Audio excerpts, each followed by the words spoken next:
Welcome back to the channel, my wonderful people. Guys, look, today is my first time reacting to Sarah Millican. I think she's, from what I'm aware, she's another Northern comedian. One of you guys, actually, I'll put it on the screen. One of you guys told me to check out another Northern one by the name of Sarah Millican. Now, is she the first woman comedian that I'm now reacting to on this channel? I think she is. So I'm very curious to see like what her style is gonna be because you know, a lot of people like to make the jokes that, you know, girls aren't funny. So we'll see, you know, we'll see if she breaks the stereotype. Guys, I'm just playing of I'm sure there's funny women out there, maybe 1 in 100. So yeah, this is her bit on living with your boyfriend. I'm very curious to see what she has to say in this one. Let's see. With that being said, guys, let's get straight into the video. Let's go.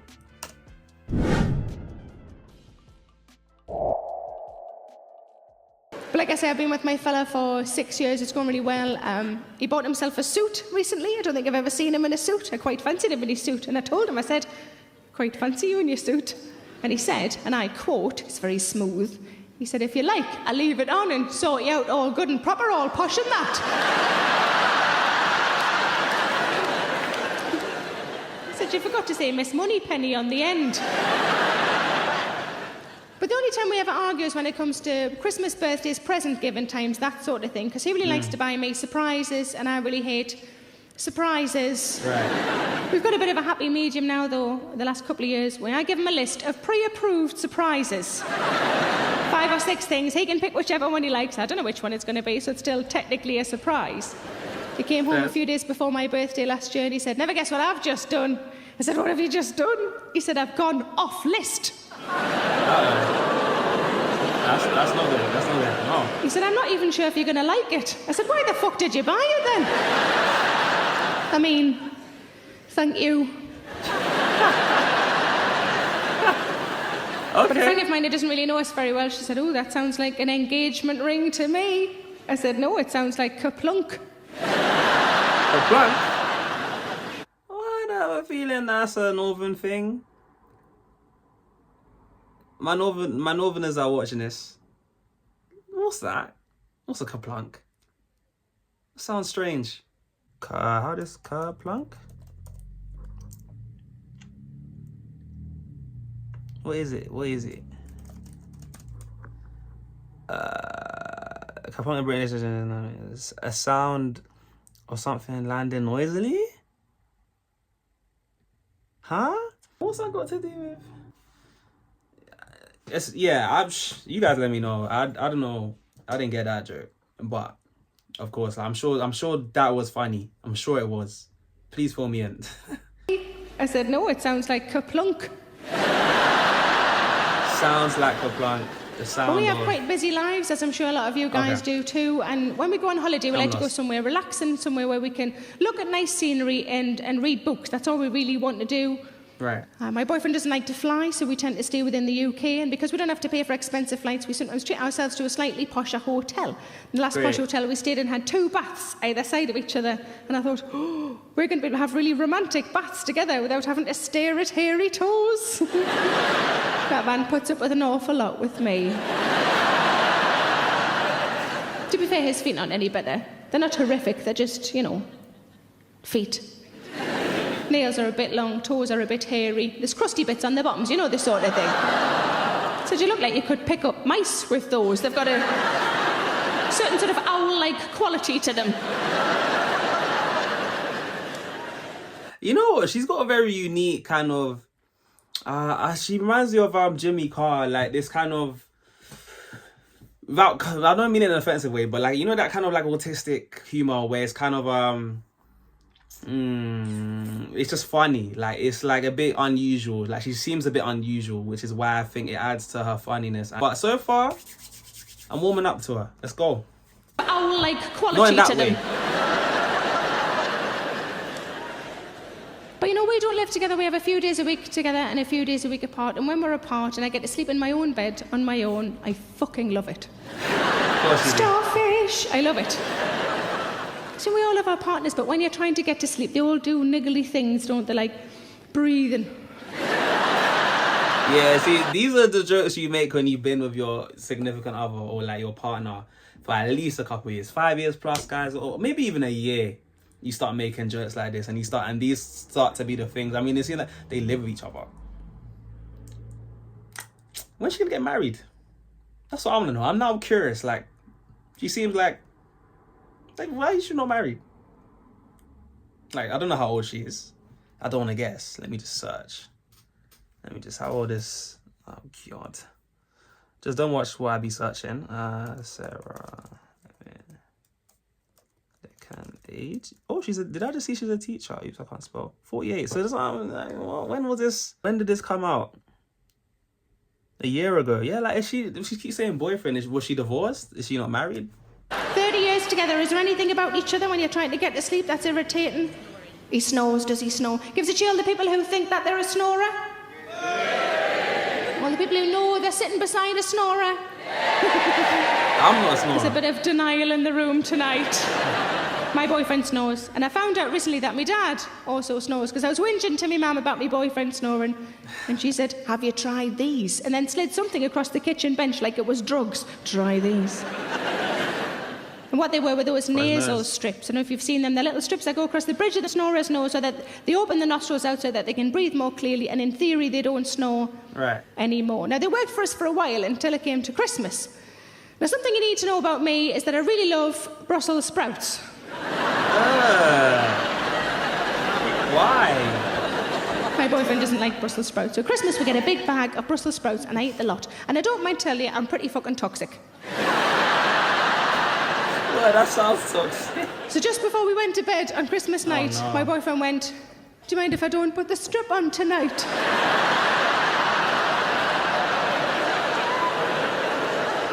I don't want my nostrils to be any bigger than they have to be.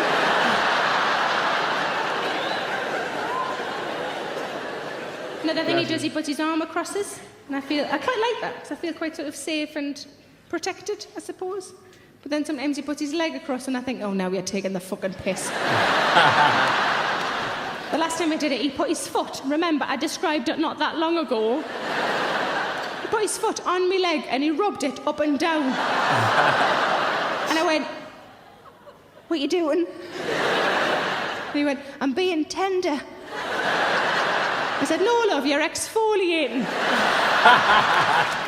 But I told you I live on my own. That does sound like exfoliating. Is this another set? She's got, this is another set. Exfoliating.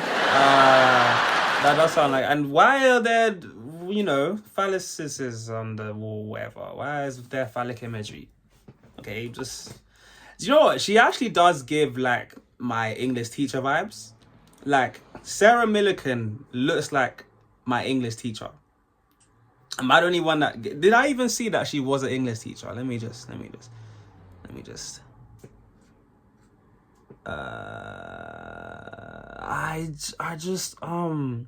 English writer and presenter. Well, she won an award for Best Newcomer at the 2008 Edinburgh Festival. Okay, all right. People like her. She seems like quite low-key. At least, like, from a mainstream side of things, if you're more familiar with American comedians. But... she seems like one of those low-key ones that people like. But, yeah, she literally does give off this vibe of, like, she could be my English teacher. She probably was an English teacher at some point. I wouldn't be surprised. But she's got this, like, very relatable kind of British humor that's, like, I can imagine her being one of my friend's mums, and then she's just that one funny mum. I'm like, I don't know. She's very... This feels close to home. Like, I feel like I can imagine her in real life. Does that make sense? Yeah, I don't know if you guys know what I'm talking about. I said, no, love, you're exfoliating. But I told you I live on my own. My boyfriend also lives on his own. I think some people think that's quite odd that we've been together a few years and we don't live together. But we sort of feel like we've got the best of both worlds. Because we have a few days a week together and a few days a week apart. And it's sort of ideal. There was a time... Bear in mind, you guys are in relationships. Let me know if that's you guys agree with this or not. But I have heard that, obviously, even though you live... I heard that, when you got couples that live with each other, there's a lot of this, like, you still want your space. So I haven't got a girl at this point. I'm still in my grinding phase. I'm still trying to get my bag and all of this stuff. I don't need a girl right now. You know how it goes. Girls can be a distraction. You guys, I don't have to tell you guys. My guys know what I'm talking about. You know what I'm saying? But shout out to you guys. You know what I'm saying? If you want to play that game. Anyways, Yeah, I hear that a lot. Like, I'm thinking now, if I was to move with my girl, like, am I just gonna get bored of her really quickly? You guys let me know, because yeah, like, it does seem as well. I hear it a lot. Like, you really appreciate your time apart, even though you're supposed to be in love, you're a couple, you're living together. Like, as much as you love each other, you need that time apart. So that's interesting. It's interesting to think about. And I now get a woman that I move in with. He moved in with me for 3 months because he was between flats and it made sense. And I was fine with it because there was an end date. I'm a bit stuck in my ways. I love you, but bye. And while he was at mine, for those 3 months, I worked away for a week. And when I came back, some things had changed in my flat. And I said, love, one of the towels smells of bums. You got any idea what that might be? What is a bum smell? Without even thinking, he just went, that'll be me bum towel. Bum towel. Is that a thing? So when he did eventually move out as a housewarming present, I brought him a small brown hand towel. It's good because it's brown, he doesn't have to wash it, he can just crack it and use it again. But when I lived alone, I really liked it. I really liked living alone. But one of the things I love about living with somebody else again is I like the unpredictability of it. I like that every now and again a sentence will come out that I would never have said. The most recent one, out of nowhere, he just went, "Your shed's no good to have a wank in."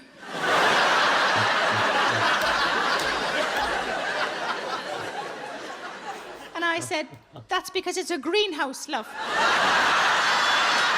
But he is a lovely man, he's lovely. We were in bed the other day, he got quite animated. And he shouted out, "Feel how hard that is." And I thought, you bugger, it's Tuesday, we didn't have this booked in. Turns out he's talking about the skin on his feet.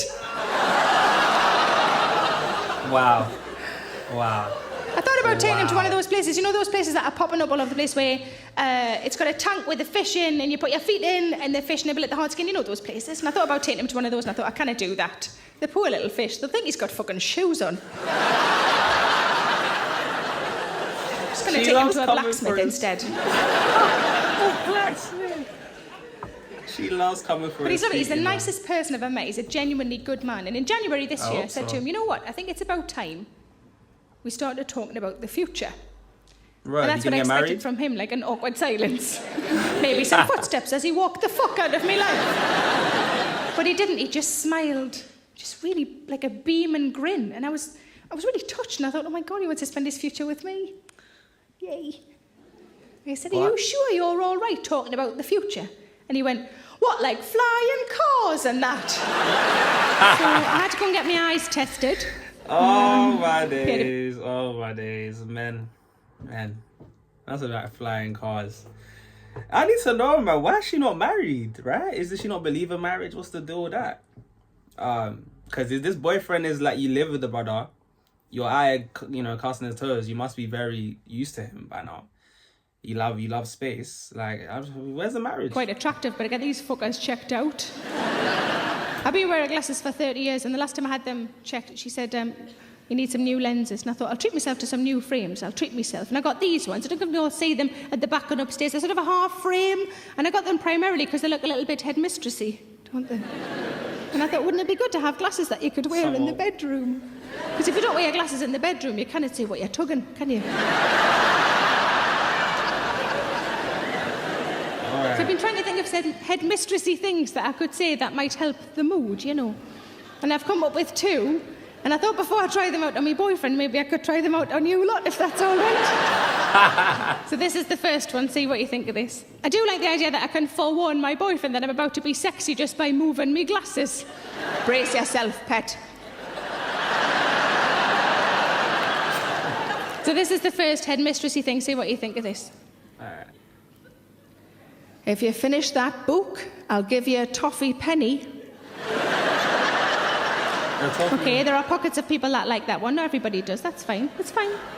This is the other one. See if you like this one. Toffee penny. I think I might have leaked that one. Go and get some sand. Brian's been sick in the hall.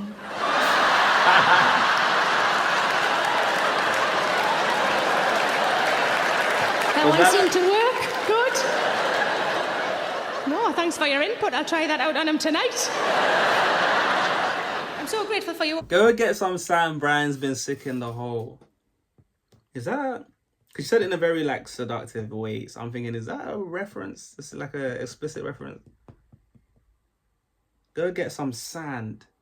Brian is sick in the hole. Let me know what I'm missing there. Maybe there's context I'm missing with that one. Maybe that's a northern thing again, or maybe I'm just slow. That's probably what it is. Who knows? But again, like she's got this very realistic, like a relatable. Like she does seem like a normal woman talking to the crowd who's probably gonna be similar to her age. Like I'm guessing a lot of the people that go to her stuff and that relate to a lot of the jokes she's saying have to be probably around a similar age. At least just going off of this. And it's like she's talking to her friends about it, which is a very like a very relatable, down to earth kind of feel that she has to a comedic style, which is again very unique. I haven't actually seen a comedian take this approach as much as she is. Like, of course, like comedians want to invite you in and get audience involved, but this really does seem like she's having a conversation with the audience, and it's like I feel like there's less of an onus on trying to make you laugh, and it's more of like, let's just have a conversation. And then the conversation just happens to be more funny because I feel like if it's more natural, like you don't feel like you have to laugh everything that she has to say. She doesn't almost give that impression that she's trying to make you laugh. It just seems as if we're friends here, and if you laugh what I'm saying, then you laugh. If you don't, then she can also get away with it because of how she sets herself up, which is very interesting. What do you guys think about that? I just think that her style is very conversational. So it's a unique thing that I haven't seen a comedian do as much. Let's go. You all to come tonight. Thank you very much for coming. I'm going to leave you on a story. Right. Me and my fella don't really get nights off together very often, so when we do, we try to make the most of it. And went out on, we call them like a date night. Went out on a date night recently, had a curry, lovely curry, got in, put a DVD on, everything going really well. Halfway through the film started to get a little bit amorous, a little bit frisky, which I suppose is one of the points of the date night. Seemingly, we'd forgotten that 2 hours before that, we'd had a curry. Nevertheless, he went downstairs. I took him for a glass of water. I already told you I live in a flat, fucking work it out. The only reason he'd go downstairs is to do the bins. That should never be a euphemism for that. Do you fancy doing the bins later on? It doesn't work, does it? No. So he went downstairs. And there's no nice way of saying this to you lovely people, but I could feel a fart brewing. Nobody knows what to do they? There's no plan of action for this. So what I did, and I don't really know why I did this, certainly don't know why I'm telling you lot. What? Similar to in the film Rain Man, I started going, uh-oh. Uh-oh. Uh-oh. And he carried on. Because as he told me afterwards, he thought I was doing an impression of Beyonce. Okay. But we've clearly not got the hang of the whole seduction thing. I think that's fairly evident from what I've told you so far, isn't it? But I walked in on him the other day and he was lying on the bed just in his pants, because you know how men think that's attractive. Wow, okay. And he had one bollock hanging out. Truth coming out. And I thought, I'm going to have to pull him on it. Question him on it. All right. Not pull him on it. If only they made that noise. That noise, I'd never leave the little buggers alone. Yo, she's really good at that. I said, do you know that you've got a bollock hanging out? He said, yes, I do. I put it out especially for you. This was very interesting. She's a very interesting comedian. Of all the comedians I've read so far, I haven't seen a comedian that takes this very conversational approach that's very kind of like, that doesn't have as much ownership on trying to make you laugh. It's literally like she's trying to have a down-to-earth conversation, like she's talking to her friends. And I think she's able to do that as well, mostly because I think her main predominant audience are a lot of people that are around her age. So this would probably be people that could have been her, maybe a lot of you guys watching could have been like her classmate, or could have been a friend of hers at the time, because her humor is very much as if she's talking to her friend. Obviously, I didn't get some of the references she was making. Maybe part of it now is more of a northern thing, like she got an award for being the best newcomer in Edinburgh, So I'm guessing she's big in more northern areas, Scotland, them places there. Is she Scottish? But let me know, guys. Fill me in with who this, like, if I've missed anything. Let me know some of the references that man picked up. What she was talking about at the beginning with that that thing that I had to search up. I forgot what it was called, but you know what? It was like, what's that noise that I searched up? But yeah, there's a lot to it. I'm very interested to see what more she has to offer. I found her quite funny. I just want to see. I'm very curious to see more. But yeah, I respect it, man. She was good. Let me like the video, and guys, with that being said, let me know for the reaction. Comment down below what other comedians / what other sets you want me to react to next. And with that being said, it's been your boy JayFlex. It's been Sarah Millican, and you guys have been absolutely wonderful. And I'll see you guys in the next one.